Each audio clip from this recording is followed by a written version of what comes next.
There are a lot of hydration myths out there. So today I'm going to talk about the myths and facts surrounding how much water you should really drink.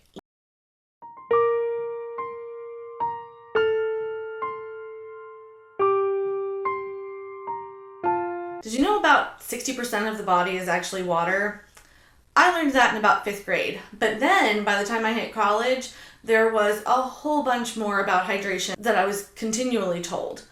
So today I want to go about talking and dispelling some of the myths that I learned that I had to unlearn once I became a speech pathologist and started looking at what the research is showing us as of today.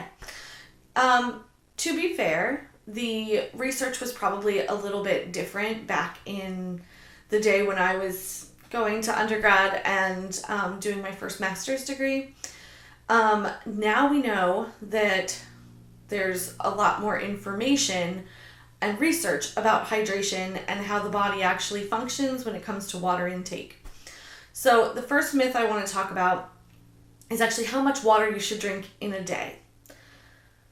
I remember being told 64 ounces when I was in undergrad, and then by the time I was in grad school, I think the rule was half of your body weight in pounds you should drink in ounces per day. So 120-pound woman should drink about 60 ounces a day, and a 240-pound person should probably drink about 120 ounces a day. That is a lot of water.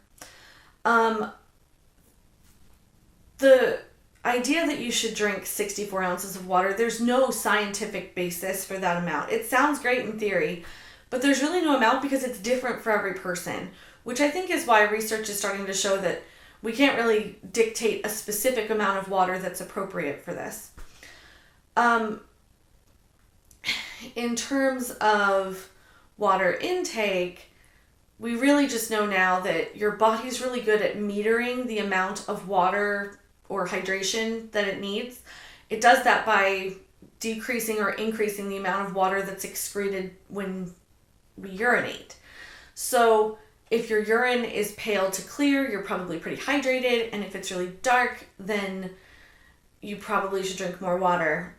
The other thing that the body does that's really cool is when it decreases by a really small percentage, I don't even think it's a full percent, in terms of hydration of the cells within your body, it actually sends off thirst signals, and the brain starts to tell you you're thirsty, and you end up drinking water, so you're probably pretty hydrated most of the time. Now as singers, I think we're a little bit more aware of how things feel, and if things feel dry, we're a little bit more cautious, and maybe we don't sing as well. So drinking a little bit more water to make you feel comfortable is completely fair. Bottom line, drink water when you're thirsty and watch the color of your urine. If everything looks good there, then you're probably pretty good. Myth number 2. When it comes to caffeine intake, there's no rule that you have to replace the amount of water, like if you drink 8 ounces of caffeine, you don't have to drink 8 ounces of water to balance it out. It's not true. Actually, we're finding now that the body's pretty good at maintaining hydration with caffeinated beverages if you drink about the same amount of caffeine every day. So if you drink about the same amount of caffeine every day, you're probably pretty good. You don't need to worry about drinking extra water for that 1 caffeinated beverage or 2 caffeinated beverages that you drink in a day. Heck, even if you drink 5, your body's kind of used to it, and the diuretic effect of the caffeine isn't as strong. Now, if you drink increased amounts of caffeine in a day, then the body's going to start sending you those signals. You're going to see that your urine gets darker, and you're going to see that you're thirsty. Drink when you're thirsty, and you'll probably be fine, even if you drink that extra caffeine. So that's the bottom line on myth number 2. Myth number 3. You have to inhale steam to increase the surface hydration of the vocal folds.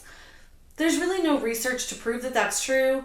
It's definitely a difficult principle to prove, just because of where the vocal folds are. There's this whole body of research now that actually shows that nebulized saline actually helps with surface hydration at the vocal fold level for short periods of time. So I know some singers who are finding that they're just buying nebulizers and the saline packets and doing that, and it seems to be working for them. I know some other singers, though, who love inhaled steam or vaporizers or humidifiers, and they find that those are really helpful in maintaining probably the surface hydration of your mouth and oral cavity in your throat. It probably doesn't make it all the way down to the vocal folds, just because the water, once it gets into your mouth, steam is water. So once the water gets into your mouth, it doesn't necessarily get forced down into the airway. Now with a nebulizer, it gets forced down into the airway. And they've done nebulizer trials of water, saline, and then some other things. And what they found is pretty much nothing else changes the measures of vocal fold ease, like ease of vibration, except for nebulized saline. So bottom line, if it's working for you, don't try to change it. You're not hurting yourself by, using a vaporizer or having a little humidifier nearby. If it makes you feel better, it might actually loosen some of the muscle tension you hold if things are better hydrated in your mouth and your throat. So no harm, no foul. But it's probably not actually doing a significant amount to the surface of the vocal folds themselves. So, bottom line when it comes to hydration, drink when you're thirsty.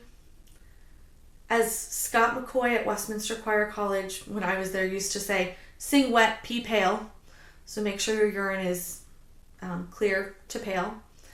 And, use whatever external hydration method you feel works for you. Nebulized saline would probably be the most research and scientifically based option, but all of them are good options if they're working for you. So I think that about does it. If you are interested in learning more about vocal health and hygiene, you should consider taking my course on vocal wellness. I'll put a link in the description below. Otherwise, I wish you success on your wellness journey.